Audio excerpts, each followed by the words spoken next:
मैं हूं आबिद हुसैन शेख, आपका खैर मकदम है 4 टीवी न्यूज कर्नाटक एक्सप्रेस में। बाढ़ पीड़ितों की सच्चाई छुपाने के लिए टीपू की चर्चा, बीजेपी के विरुद्ध सतीश जारकीहोली का आक्रोश। बेलगाम में मीडिया से बात करते हुए कांग्रेस नायक सतीश जारकीहोली ने बीजेपी पर आरोप लगाते हुए कहा कि राज्य के कई जिलों में लोग बाढ़ से बदहाल होकर अपने जीने का ठिकाना तलाश कर रहे हैं। इस बात को अनदेखा करके इस हकीकत को छुपाने के लिए बीजेपी नायक टीपू सुल्तान की चर्चा और कश्मीर विषय को छेड़कर जनता को वरगला रहे हैं। जगदीश शेट्टर बाढ़ पीड़ितों पर कहते हैं कि वो सब सेटल हुए हैं, जबकि अशोक कब यहां आकर वापस गए पता नहीं चला। केंद्र से अब कोई परिहार नहीं आने वाला। बीजेपी नायकों में केंद्र से परिहार पूछने की ताकत भी नहीं है, कहा सतीश ने।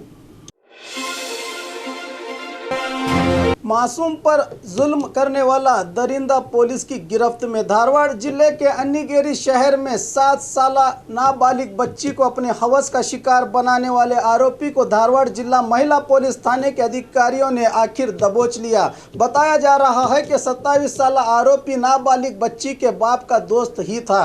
पुलिस ने इस आरोपी पर पोस्को कानून के तहत मामला दर्ज करके जेल भेज दिया है। मध्यांतर चुनाव होंगे तो किसी भी पक्ष को बहुमत नहीं मिलेगा, कुमारस्वामी। आज बेंगलुरु में एक माध्यम संवाद कार्यक्रम में बात करते हुए जेडीएस नायक और पूर्व सीएम कुमारस्वामी ने बताया कि बीजेपी के प्रति मेरा रवैया कभी भी नर्म नहीं था, न अब है। मुझे सिर्फ चिंता बाढ़ पीड़ितों की है। अगर ऐसे मौके पर सरकार गिरेगी तो बाढ़ पीड़ितों का क्या होगा, इसके लिए मैंने कहा था कि सरकार को गिरने नहीं दूंगा। मगर मीडिया वालों ने इस बयान को नमक मिर्ची लगाकर ऐसा पेश किया जैसे मैं बीजेपी को समर्थन दूंगा। फिर कहा कि सीएम और रेवेन्यू मिनिस्टर के बीच कोई तालमेल दिखाई नहीं दे रहा। सीएम येडियुरप्पा ने नेकारों और मछुआरों का कर्ज माफ करने की बात कही थी, मगर अब तक 1 रुपया भी माफ नहीं किया गया। सिद्धरामैया पर तंज करते हुए कहा कि सिद्धरामैया की बातों से एक दिन के लिए हंसा जा सकता है, मगर इससे जनता का क्या फायदा होगा। अगर अब सरकार गिरती है तो किसी को भी बहुमत नहीं मिलेगा। मैं ये लिख कर दे सकता हूं, हर बार जनता को बेवकूफ नहीं बनाया जा सकता, कहा कुमारस्वामी ने।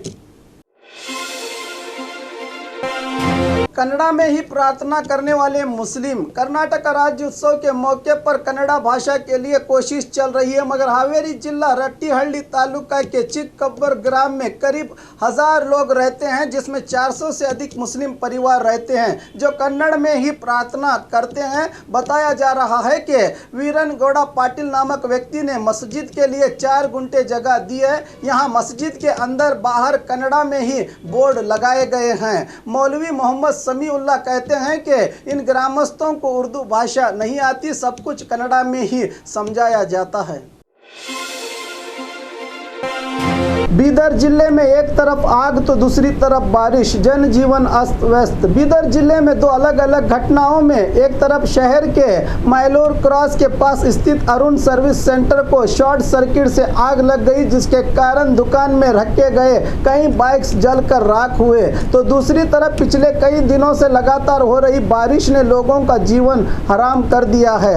विशेषकर औराद तालुका में काफ़ी नुकसान हुआ है। यहाँ के वार्ड नंबर 8 ने बारिश का पानी और ड्रेनेज के चैम्बर का पानी घरों में घुस गया है। एक तरफ अपने घर का सामान बचाते हुए लोगों को बड़ी दिक्कत हो रही है। कुछ लोग मोटर लगाकर पानी निकाल रहे हैं। संबंधित अधिकारियों को साफ सफाई करके नुकसान के लिए परिहार देने की मांग कर रहे हैं लोग।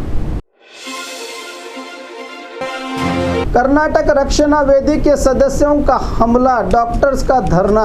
ड्यूटी पर तैनात महिला डॉक्टर्स पर हमला करने वाले कर्नाटक रक्षणा वेदी के कार्यकर्ताओं को गिरफ्तार करने की मांग करते हुए बेंगलुरु के विक्टोरिया मिंटो और बोरिंग अस्पताल में ओपीडी सेवाएं बंद करके डॉक्टर्स धरना दे रहे हैं। बताया जा रहा है कि कर्नाटक रक्षणा वेदी के महिला अध्यक्ष अश्विनी गौड़ा और सदस्यों ने कन्नड़ा बात न करने वाली डॉक्टर पर हमला किया था और कन्नड़ा ही में बात करने पर जोर दिया, जबकि डॉक्टर्स का कहना है कि बंगाल, दिल्ली जैसे इलाकों से अगर पेशेंट आए तो कन्नड़ा में कैसे बात की जा सकती है। देखना है कि डॉक्टर्स कब तक धरना देते हैं। सोने के गहनों को लूटकर महिला की हत्या। अपने बागीचे से घर वापस लौट रही महिला का रास्ता रोककर दुष्कर्मियों ने हत्या करके सोने के गहने लूटने की घटना तुमकुर तालुका के डोड तिम्मन पाल्या के पास घटी है। मृतक महिला की पहचान 35 साल भाग्या के नाम से हुई है। बताया जा रहा है कि मृतक हिरहल्ली ग्राम पंचायत सदस्य जगदीश की पत्नी थी। क्यात संद्रा पुलिस जांच कर रही है। टीपू सुल्तान पर सियासत ठीक नहीं, एसडीपीआई का आक्रोश। शिवमोगा में एक प्रेस मीट से संबोधित करते हुए एसडीपीआई पक्ष के जिला अध्यक्ष सैफुल्लाह ने कहा कि राज्य में जनता बाढ़ से प्रभावित होकर परेशान हाल है। पहले सरकार को इस ओर ध्यान देना चाहिए, ना कि टीपू जैसे स्वतंत्र सेनानी पर सियासत। स्कूल की किताबों से टीपू के सबक को निकालने के सीएम के फैसले का कड़ा विरोध किया सैफुल्लाह ने। बहुत जल्द सिद्धरामैया कांग्रेस को अलविदा कहेंगे, मुरुगेश निरानी। बागलकोट जिला बदामी तालुका के कल्लापुर एसके ग्राम में शुगर फैक्ट्री का उद्घाटन करते हुए बीजेपी के पूर्व सचिव मुरुगेश निरानी ने कहा कि अगर आला कमान सीएम से भी बड़ा पद देगी तो उसको निभाने की काबिलियत है। मंत्री पद नहीं मिला इस बात से नाराज नहीं हूँ। सीएम येडियुरप्पा ने मेरे क्षेत्र के लिए काफी अनुदान दिया है, बहुत से अभिवृद्धि काम चल रहे हैं। हर बात पर सिद्धरामैया विरोध करते हैं क्योंकि वो विरोध पक्ष नायक हैं, वरना बाकी बचे लोग कांग्रेस से कूच कर जाएंगे। बहुत ही जल्द सिद्धरामैया कांग्रेस पक्ष को अलविदा कहेंगे। सिद्धरामैया बड़े नेता हैं, उन पर टिप्पणी नहीं करूंगा, कहा मुरुगेश निरानी ने। कर्नाटक राज्योत्सव, राष्ट्रीय ध्वज का अपमान, डिप्टी सीएम पर उठे सवाल। कल कर्नाटक राज्य में हर जगह राज्योत्सव मनाया गया। इसी तरह कोप्पल में भी राज्योत्सव मनाया गया, मगर यहां डिप्टी सीएम लक्ष्मण सवदी ने कन्नड़ ध्वज लहराने की बजाय राष्ट्र का ध्वज लहराया, वो भी चप्पल पहनकर।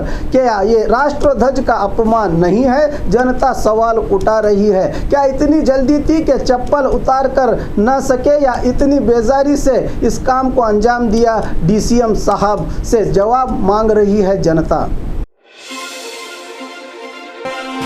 सिद्धरामैया और केपीसीसी अध्यक्ष पर अल्पसंख्यक नेता हुए नाराज। राज्य सरकार के टीपू जयंती न मनाने और टीपू को पाठ्य पुस्तक से निकाले जाने और कई मुस्लिम विरोधी कामों पर कांग्रेस की चुप्पी पर कांग्रेस नायक सिद्धरामैया और केपीसीसी अध्यक्ष को पत्र लिखकर शाकिर सनदी और कई मुस्लिम नेताओं ने अपना आक्रोश व्यक्त किया है। कांग्रेस हथियार डाले हुए सिपाही की तरह बीजेपी के सामने झुक गई है। कांग्रेस की खामोशी से ही बीजेपी के हौसले बुलंद हुए हैं। कांग्रेस को विपक्ष के नाते अपना फर्ज निभाते हुए बीजेपी का विरोध करना चाहिए।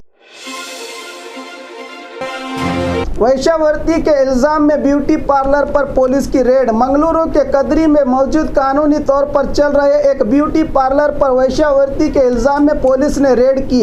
पुलिस की चाल उन्हीं पर उल्टी पड़ गई जब ब्यूटी पार्लर के मालिक सामने आकर ये बात कही कि पुलिस को हफ्ता नहीं देने के कारण वैश्यावृत्ति का झूठा इल्जाम लगाकर पुलिस ने पार्लर पर रेड किया है। जबकि पिछले दिनों फोन पे द्वारा पुलिस कांस्टेबल प्रशांत को रिश्वत देने के सबूत, फोन पे की रसीद मौजूद है। अब बदनामी झेल चुके पुलिस विभाग अधिकारी ही इसका जवाब दे पाएंगे कि सरकार से तनख्वाह लेकर लोगों से रिश्वत लेने वाले पुलिस वालों पर क्या कार्रवाई हो। हाली और माजी विधायकों के समर्थकों के बीच हाथापाई। चिंतामणि नगर सभा चुनाव के चलते आज नगर सभा कार्यालय में हाली और पूर्व विधायकों के समर्थकों के दरमियान हाथापाई की घटना सामने आई है। नाम पत्र देने के दौरान कोर्ट एफिडेविट और नोटरी के हस्ताक्षर नहीं होने के कारण वार्ड नंबर 13 के जेडीएस आकांक्षी नटराज का नाम पत्र रद्द किया गया। इनका आरोप है कि पूर्व विधायक सुधाकर के अभिमानी मुनिस्वामी के कहने पर जानबूझ कर ये काम नाम पत्र रद्द किया जा रहा है। इसी बात पर शुरू हुई तू मैं बढ़कर बात हाथापाई पर उतर आई हाली और माजी विधायकों के अभिमानियों में।